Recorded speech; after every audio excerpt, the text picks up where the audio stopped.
ये कहानी लगभग 1000 साल पुरानी है, जब एक साम्राज्य पर एक क्रूर रानी का शासन था। अपने सत्ता को बनाए रखने और अपनी प्रजा के दिलों में भय पैदा करने के लिए उसने उन सभी पर एक भयानक शराप थोप दिया जो उसकी अवहेलना करने की हिम्मत करते या फिर उसके खिलाफ जाने की कोशिश भी करते।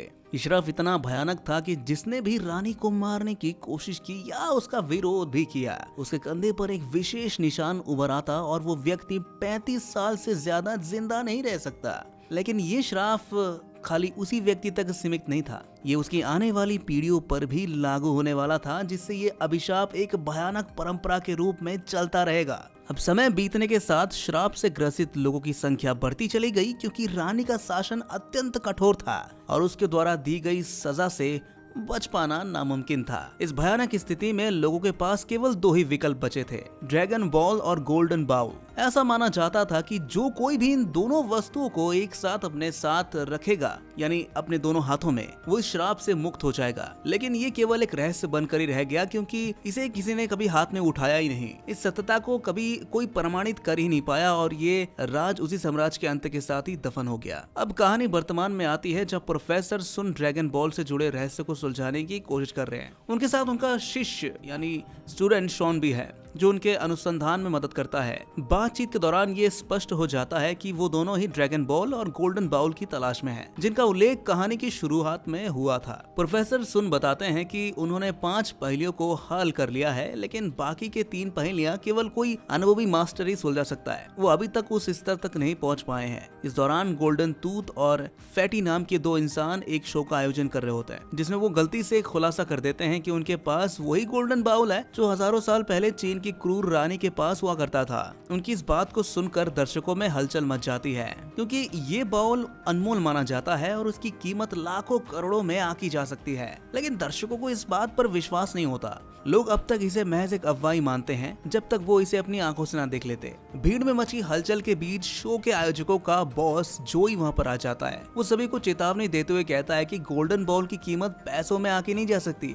ये कोई नॉर्मल चीज नहीं है, बल्कि हजारों लोगों की जान बचाने की एक शक्ति है इसके अंदर। जोई बताता है कि कुछ साल पहले एक समूह इस बाउल की तलाश में निकला था, क्योंकि उनके एक दोस्त पर रानी का श्राप था। इस खोज दल को यात्रा के दौरान कई कठिन पहेलियां हल करनी पड़ी, और जब वो इसमें सफल हुए तो उन्हें विशालकाय मकड़ियां और लाल आंखों वाले भेड़ियों से भी लड़ना पड़ा। आखिरकार वो गोल्डन बाउल को खोज लाने में सफल हुए, लेकिन दुर्भाग्यवश वो श्राप को भी अपने साथ ले आए। अब इस श्राप से छुटकारा पाने का केवल एक ही तरीका बचा था, गोल्डन बाउल को दोबारा ढूंढना और सही जगह पर रखना उसे। अगर वो ऐसा करने में असफल रहते तो उनकी आने वाली पीढ़ी भी 35 साल की उम्र से पहले ही दम तोड़ देती। इस खोजी समूह में जोई की बेटी लिंग लोंग, प्रोफेसर सुन, फैटी, गोल्डन टूथ, शॉन और उसकी गर्लफ्रेंड यांग भी शामिल थे। वो सभी अपने दोस्त को बचाने के साथ साथ इस रहस्यमय यात्रा का रोमांच महसूस करना चाहते थे, लेकिन उन्हें बिल्कुल भी अंदाजा नहीं था कि जिन रहस्यमय कहानियों को वो अब तक महज एक लोक कथा समझते आए हैं, वो वास्तव में सच है।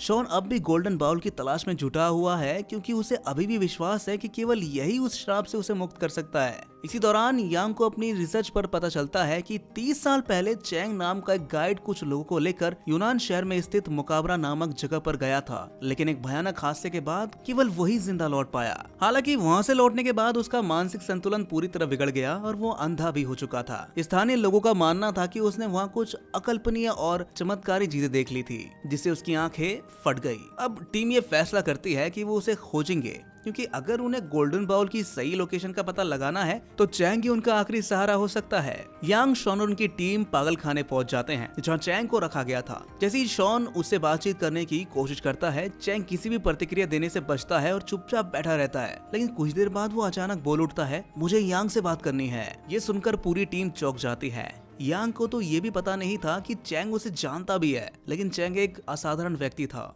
वो अपनी दूसरी इंद्रियों से महसूस कर सकता था कि उसके सामने कौन खड़ा है। जब यांग उससे गोल्डन बाउल और शराब की पहेलियों के बारे में पूछती है, तो चैंग जवाब देने की बजाय उसकी व्यक्तिगत जिंदगी पर अनाप शनाप बातें करने लगता है। शॉन और बाकी सभी ये देखकर नाराज हो जाते हैं, लेकिन यांग संयम रखती है और बार बार अपने सवाल दोहराती ही रहती है। आखिरकार चैंग गुस्से में चिल्ला उठता है। वो बोलता है, क्या तुम्हें इतनी ज्यादा जीने की इच्छा है? अगर श्रापित हो तो 40 साल तक जीकर मर क्यों नहीं जाते? उन पहाड़ियों को भी कभी पार नहीं कर पाओगे तुम। वो अनंत है, कभी खत्म नहीं होने वाली। हर मोड़ पर एक पहेली छुपी होगी जिसे हल करते करते तुम खुद ही गायब हो जाओगे। ये कहने के बाद चैंग अचानक अपना चश्मा उतार देता है और अपनी भयानक लाल आंखें दिखाकर सभी को डराने की कोशिश करता है, लेकिन यांग उसकी बातों से जरा भी नहीं डरती और बार बार वही सवाल पूछती रहती है। अब चैंग शांत हो जाता है और कोई जवाब नहीं देता।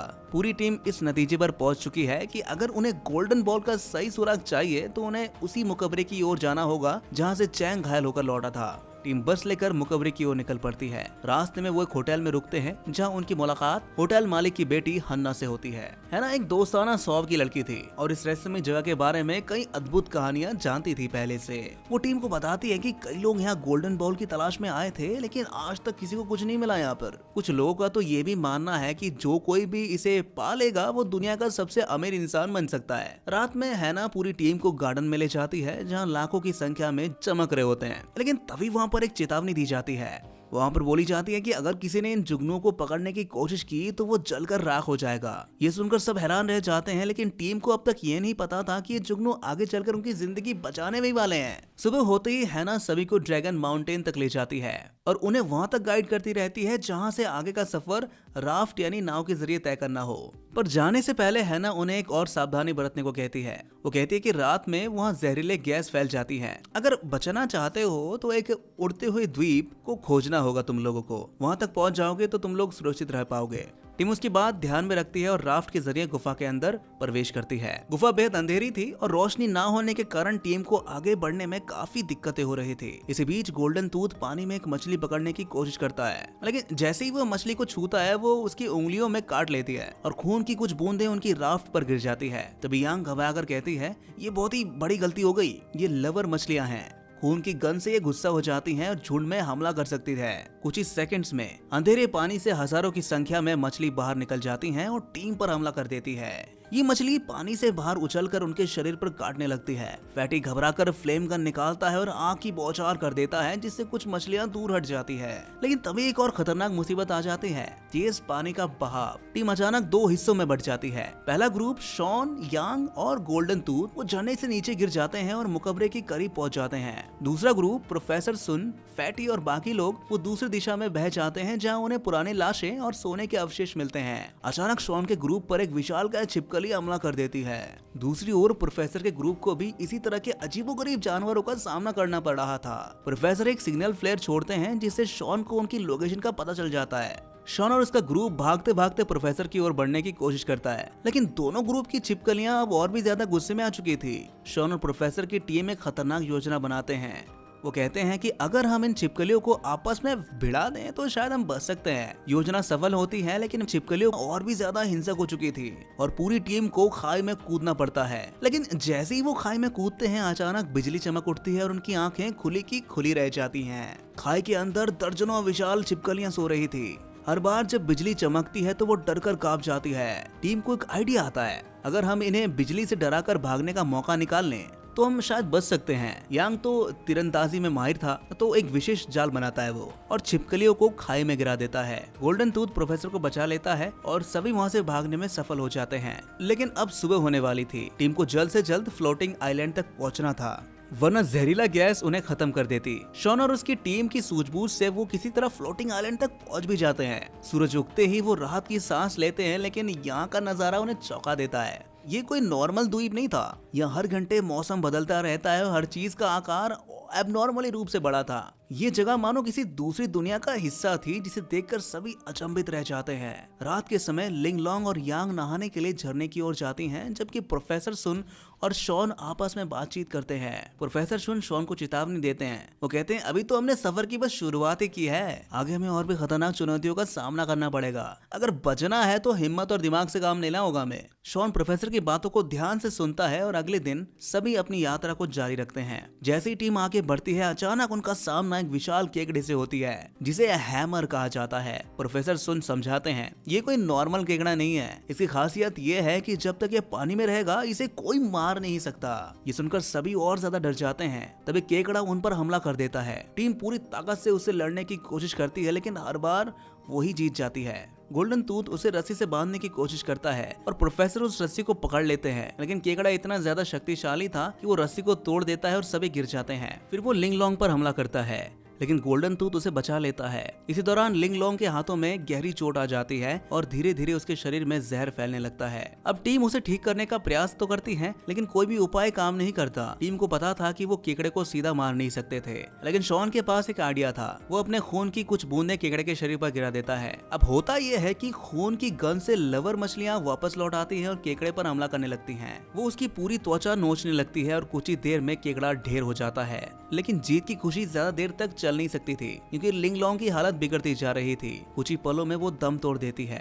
टीम का हर सदस्य टूट जाता है। अब प्रोफेसर फैसला करते हैं कि वो आगे नहीं जाने वाले। वो कहते हैं कि हमें अगर कुछ ना मिला तो बेकार में अपनी जिंदगी दांव पर लगाने का क्या फायदा भाई। टीम के सभी लोग इस निर्णय से सहमत होते हैं, लेकिन शॉन अकेला खड़ा होकर कहता है, अगर मैं श्रापित हूँ तो मेरी क्या गलती, मैं बस एक खोज करता हूँ, लेकिन इस श्राप की सजा मेरी आने वाली पीढ़ियों को भी भुगतनी पड़ेगी और मैं वापस नहीं जाने वाला। जो चाहे मेरे साथ हो सकता है, मैं सह लूंगा। शॉन की आग जैसी इच्छा देखकर बाकी टीम भी उसके साथ जाने के लिए तैयार हो जाती है। प्रोफेसर कहते हैं, मैं तुम्हें दरवाजे पर मिलूंगा, लेकिन तुम्हें मरते हुए नहीं देख सकता। अब शॉन और उसकी टीम आखिरी मंजिल की ओर बढ़ने लगती है। कई घंटों की कठिन चढ़ाई के बाद टीम मकबरे के मुख्य दरवाजे तक पहुंच जाती है। शॉन दूर से एक गेट देखता है जिसे गॉड गेट कहा जाता है। उसके उस पार एक मूर्ति रखी थी जिसके हाथों में गोल्डन बॉल थी, पर जैसे ही वो आगे बढ़ते हैं चारों तरफ से हजारों केकड़े आ जाते हैं और हमला करना शुरू कर देते हैं। शॉन समझ जाता है कि ये कोई पहेली है। वो तेजी से गोल्डन बॉल उठा लेता है। तुरंत ही मौसम भी बदल जाता है और अंधेरा छा जाता है।